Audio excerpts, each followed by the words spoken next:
heartbreak grass. Inisip ko kung ano yung pangalan niya. Poisonous daw yan guys, para sa mga daga. Yan, rat killer.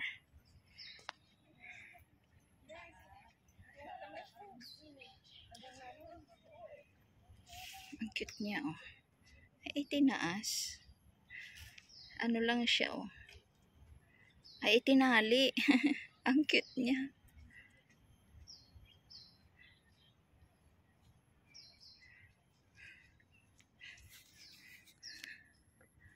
Yung dahon niya parang ano, yung alam mo yung kuwan ng mga matatanda, yung gawod.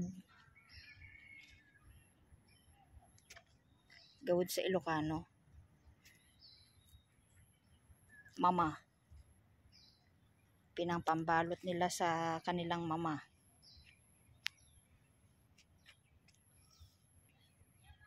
Heartbreak grass. Yun ang pangalan niya guys. Hindi ko alam bakit heartbreak grass. Yan ang mga yan ang bulaklak niya guys. Oh, ang ganda niya oh. Ang ganda niya.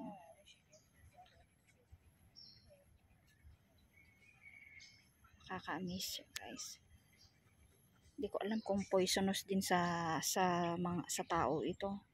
Sabi poisonous daw to na ano, toxic plant para sa ano, daga, rat killer.